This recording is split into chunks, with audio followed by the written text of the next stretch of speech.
Hello बेटा, कैसे हैं आप सभी। 12th के बोर्ड के एग्ज़ाम के बाद सभी बच्चे लग जाएंगे CUET की प्रिपरेशन में। लेकिन CUET की प्रिपरेशन से पहले थोड़ा सा रिलैक्स हो जाओ, क्योंकि जो कुछ बच्चे हमारे परेशान हैं वो ये सोचकर कि बोर्ड के पेपर में जितना अच्छा वो कर सकते थे वो नहीं कर पाए हैं और बार बार क्वेश्चन पेपर उठा के अपने मार्क्स की कैलकुलेशन कर रहे हैं। तो बेटा अब ये जो पेपर जैसे हो गए उन्हें साइड में रख दो, ठीक है। और 12th के परसेंटेज के बेसिस पे कॉलेजेस में एडमिशन अब एक पुरानी बात हो गई है।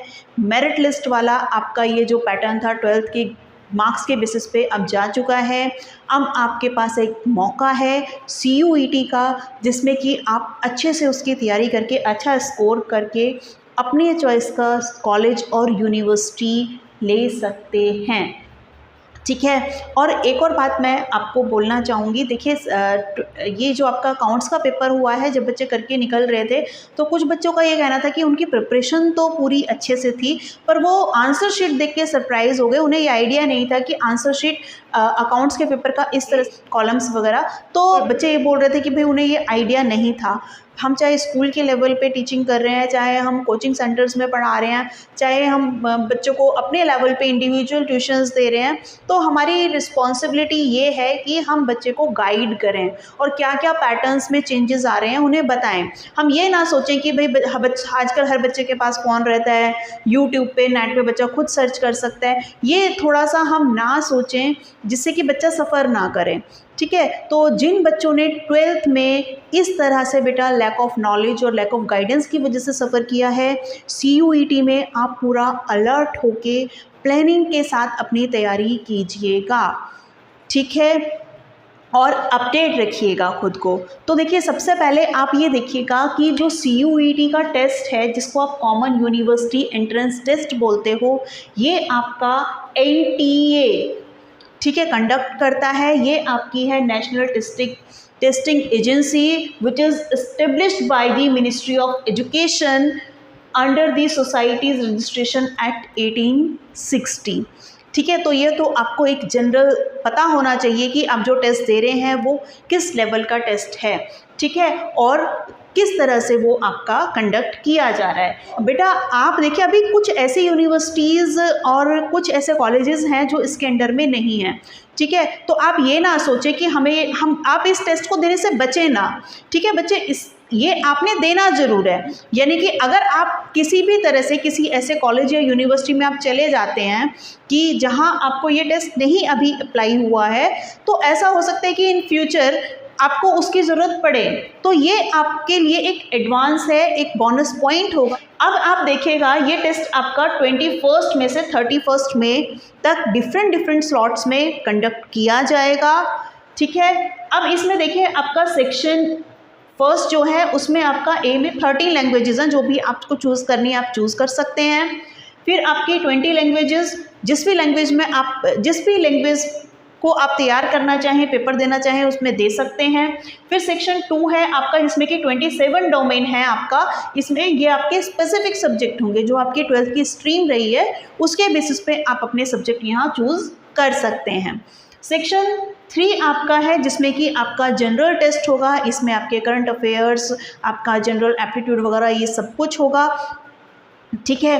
क्वेश्चंस आप देखेंगे तो जो सेक्शन फर्स्ट है इसमें आपके 50 में से 40 क्वेश्चंस आपने अटैम्प्ट करने होंगे, ठीक है। और आपका जो सेक्शन 2 है, इसमें देखिए ये आपके सब्जेक्ट जो आप चूज़ करेंगे उस पर डिपेंड करेगा। 45 में से या तो 35 क्वेश्चंस करने होंगे या फिर 50 में से आपको 40 क्वेश्चंस अटैम्प्ट करने होंगे, ठीक है। फिर आपका जो थर्ड सेक्शन है, इसमें 60 में से 50 क्वेश्चंस आपने अटैम्प्ट करने हैं और आप मैक्सिमम 10 सब्जेक्ट्स यहाँ चूज़ कर सकते हैं, ठीक है। और मार्किंग का अगर आप देखेंगे तो बेटा, अगर आपने करेक्ट आंसर लिखा है तो आपको 5 मार्क्स दिए जाते हैं। अगर आपका आंसर रॉन्ग होता है तो नेगेटिव मार्किंग है, आपका 1 मार्क्स कट किया जाएगा।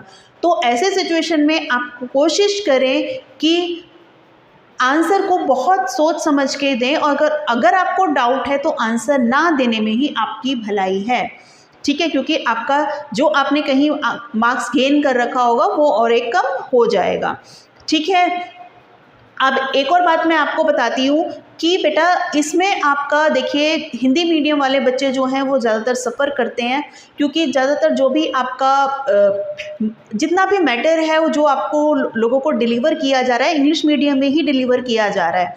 ठीक है, वैसे तो हम सब कुछ हिंदी में ही डिक्टेट करते हैं, लेकिन आपकी जो पर्टिकुलर सब्जेक्ट है, जैसे कि अभी हम यहाँ इकोनॉमिक्स की प्रिपरेशन कराएंगे, तो इकोनॉमिक्स की जो बेसिक टर्म है ना, जैसे कि प्रोडक्शन पॉसिबिलिटी कर्व, तो हम ज़्यादातर जब एक्सप्लेन करते हैं तो यूज़ करते हैं प्रोडक्शन पॉसिबिलिटी कर्व, लेकिन हिंदी मीडियम का जो बच्चा है वो पढ़ रहा है उत्पादन संभावना वक्र।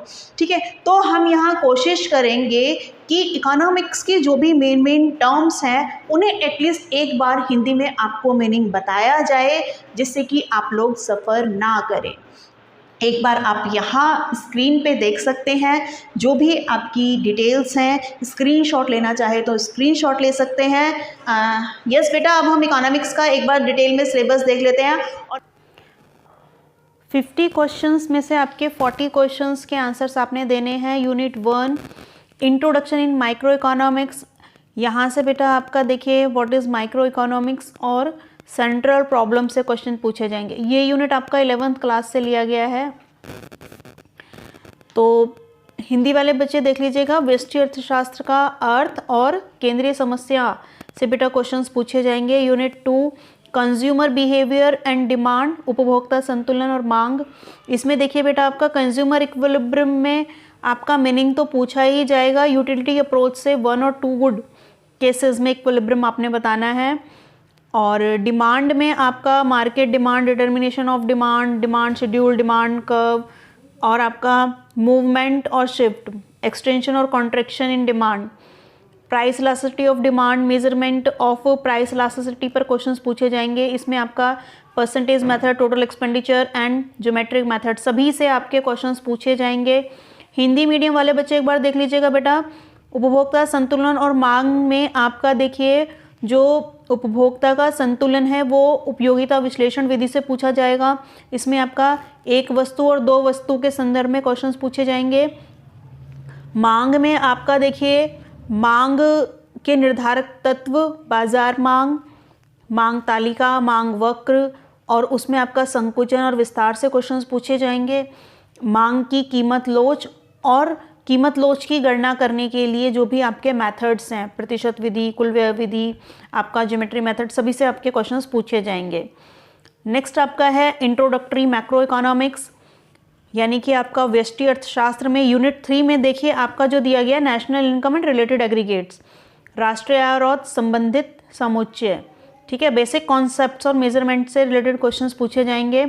मैक्रो इकोनॉमिक्स का मीनिंग होगा, यानी कि व्यष्टि अर्थशास्त्र का मीनिंग तो पूछा ही जाएगा, सर्कुलर फ्लो ऑफ इनकम, आय का चक्रीय प्रवाह, और जो आपके बेसिक कॉन्सेप्ट्स हैं GDP, GNP, NDP, NNP, market price और फैक्टर कॉस्ट, दोनों पे आपके क्वेश्चंस पूछे जाएंगे। हिंदी मीडियम वाले बच्चे देख लीजिए बेटा, बाजार कीमत और साधन लागत, सभी पे आपने ये कैलकुलेट करने हैं। ठीक है, सीखना है। फिर आपका है मेजरमेंट ऑफ नेशनल इनकम, तीनों method, value added method, income method, expenditure method, आपका मूल्य वृद्धि विधि, आय विधि, व्यय विधि, सभी से क्वेश्चंस पूछे जाएंगे। Unit 4 determination of income and employment, हाँ जी, आय और रोजगार का निर्धारण। इसमें बेटा देखिए आपका aggregate demand, aggregate supply and their component, यानी कि समग्र मांग, समग्र पूर्ति और उनके घटक, propensity to consume and save. ठीक है, एवरेज और मार्जिनल, दोनों से क्वेश्चंस पूछे जाएंगे। उपभोग प्रवृत्ति और बचत प्रवृत्ति, दोनों ही आपने तैयार करने हैं। मीनिंग ऑफ इनवॉलेंट्री अनएम्प्लॉयमेंट और फुल एम्प्लॉयमेंट, यानी कि पूर्ण रोजगार और अनिच्छिक बेरोजगारी, इनसे क्वेश्चंस पूछे जाएंगे। Determination of income and employment, 2 sector model पे आपने सर्कुलर फ्लो में 2 सेक्टर्स, इंडस्ट्रियल सेक्टर और हाउस होल्ड सेक्टर के बारे में पढ़ा है, उसी के रिगार्डिंग यहाँ भी आपने टॉपिक कवर करना है। फिर आपका है concept of investment multiplier and it's working, तो इसमें बेटा आपका निवेश गुणांक, ठीक है, से क्वेश्चंस आपने तैयार करने हैं।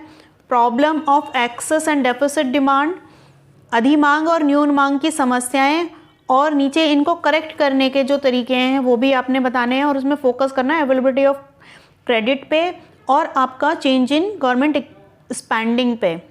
ठीक है, तो अधिमांग और न्यून मांग को ठीक करने के लिए सरकार के जो व्यय हैं और जो आपकी क्रेडिट की अवेलेबिलिटी है उस पर आपने फोकस करना है।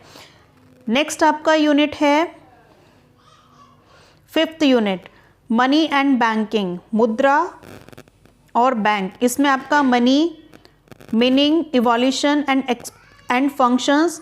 तो इसमें मुद्रा, मुद्रा का अर्थ, उसका किस तरह से आपका वो प्रचलन में आई और उसका कार्य क्या है, ठीक है, उस पर क्वेश्चंस पूछे जाएंगे। सेंट्रल बैंक और कमर्शियल बैंक के मीनिंग और फंक्शंस दोनों के ही, ठीक है। केंद्रीय बैंक और वाणिज्यिक बैंक के मीनिंग और कार्य, इन पर आपसे क्वेश्चंस पूछे जाएंगे। है unit 6, government budget and the economy. हाँ जी, जो आपका बजट है उस पर क्वेश्चंस देखिए। इसमें आपका गवर्नमेंट बजट का मीनिंग और उसके कंपोनेंट्स तो आएंगे ही आएंगे, ठीक है, अर्थ और घटक। फिर इसके साथ साथ ऑब्जेक्टिव्स। देखिए ऑब्जेक्टिव बहुत इंपॉर्टेंट होता है ये टॉपिक, गवर्नमेंट बजट के उद्देश्य।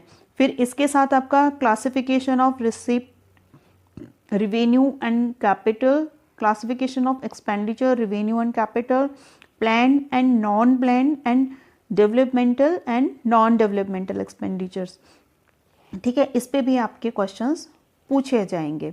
तो हिंदी मीडियम वाले बच्चे एक बार सुन लीजिएगा। इसमें आपका देखिए जो प्राप्तियां हैं, राजस्व प्राप्ति और पूंजीगत प्राप्तियां, राजस्व व्यय और पूंजीगत व्यय, ठीक है, इनसे विकासात्मक और आपका गैर विकासात्मक, ये सभी टॉपिक आपसे यहाँ पूछे जाएंगे क्वेश्चंस इन पे, ठीक है। नेक्स्ट आपका है balanced budget, surplus budget, deficit budget. इन पे क्वेश्चंस आएंगे, ठीक है, कि आपका जो बजट जब बैलेंस होता है तब क्या होता है, घाटे का बजट होता है तब क्या होता है, ठीक है, इनके इम्प्लीकेशंस आपसे पूछे जाएंगे। या फ़ायदे का बजट होता है तब क्या होता है, ठीक है। फिर आपका है revenue deficit, fiscal deficit, primary deficit, meaning and implications, measure to contain different deficits. हाँ जी, देखो इसमें आपका राजस्व घाटा, आपका वित्तीय घाटा और प्राथमिक घाटा, इस पे क्वेश्चन आएंगे। और अलग अलग जो आपके ये डेफिसिट हैं इनको आप किस तरह से मेज़र करते हैं, इस पे भी क्वेश्चंस पूछे जाएंगे। फिर आपका है नेक्स्ट यूनिट बीओपी का है, बैलेंस ऑफ पेमेंट, जिसको हिंदी में भुगतान शेष बोलते हैं। तो इसमें आपका बेटा सबसे पहले फॉरेन एक्सचेंज यानी कि फॉरेन एक्सचेंज रेट, विदेशी विनिमय दर पे क्वेश्चन पूछा जाएगा आपका। इसमें फिक्स्ड और फ्लेक्सिबल दोनों ही आएगा, ठीक है। और इसके मेरिट्स, डीमेरिट, डिटर्मिनेशन किस तरह से आपका फॉरेन एक्सचेंज रेट का होता है, ठीक है। फिर इसमें आपका बीओपी का जो अकाउंट है उसके मीनिंग, कंपोनेंट है ना। बीओपी में आप देखिए करंट अकाउंट, कैपिटल अकाउंट, ये सब बनाते हैं ना, तो सब डिटेल में आपने इसको अच्छे से पढ़ना है। फिर आपका आता है a brief analysis of recent exchange rate issues. हाँ जी, जो रिसेंट में आपके जो एक्सचेंज रेट के जो करंट जो आपके टॉपिक्स हैं उन पे भी क्वेश्चंस पूछे जाएंगे। यूनिट है 8th, जो यूनिट दिया गया है development experience 1947 to 90 and economic reforms since 1991। तो एक ही यूनिट में देखिए बेटा आपका जो ये ईव ऑफ इंडिपेंडेंस था ना, Indian economy eve of independence, ये तो सारा इसका ब्रीफ में इंट्रोडक्शन तो आपने करना ही करना है सारा, ठीक है। फिर इसके बाद जो आपका इकोनॉमिक रिफॉर्म्स यानी कि आर्थिक सुधार, न्यू इकोनॉमिक पॉलिसी वगैरह 1991 से जो आपका हुआ था, और इसमें जो 5 ईयर प्लान थे आपके, कॉमन गोल थे, वो सब आपने पढ़ना है, ठीक है। फिर आपके main features, problems, policies, agriculture institutional aspect and new agricultural strategy, ये सब आप करेंगे। फिर आपका इंडस्ट्री में आपका IPR 1956 और आपका ये SSI स्मॉल स्केल इंडस्ट्रीज़ का जो रोल है वो सारा आपने, उसकी इम्पोर्टेंस, ये सब पढ़ना है। फॉरेन ट्रेड के बारे में, ठीक है, सभी से आपके सभी टॉपिक इसमें ये कवर किए जाएंगे, इनसे क्वेश्चंस आपके पूछे जाएंगे। फिर नेक्स्ट आपका जो यूनिट है वो है आपका current challenges facing the Indian economy. हाँ जी, तो करंट चैलेंजेस में देखिए आपके सभी टॉपिक, चाहे आपका पॉवर्टी है यानी कि निर्धनता, या फिर आपका है ह्यूमन कैपिटल फॉर्मेशन, मानव पूंजी निर्माण, फिर आपका रूरल डेवलपमेंट यानी कि ग्रामीण विकास। ठीक है, इनके सभी ये टॉपिक्स यहाँ कवर किए गए हैं। और एम्प्लॉयमेंट यानी कि रोजगार, ये सभी आपने देखिए जो भी आपने पढ़ा है ना 12th क्लास में, ये सभी आपने पूरा डिटेल में अच्छे से कवर करना है। और इंफ्रास्ट्रक्चर, ठीक है, इस पे भी आपका क्वेश्चंस पूछे जाएंगे, ये टॉपिक आपका आएगा। और आपका सस्टेनेबल जो आपका सस्टेनेबल इकोनॉमिक डेवलपमेंट है, ठीक है, यहाँ से आपके क्वेश्चंस पूछे जाएंगे। फिर नेक्स्ट आपका जो लास्ट यूनिट है वो है हमारा जो आपका 12th में डेवलपमेंट वाली बुक में ये लास्ट चैप्टर है ना, डेवलपमेंट एक्सपीरियंस ऑफ इंडिया, यहीं से आपका ये यूनिट लिया गया है।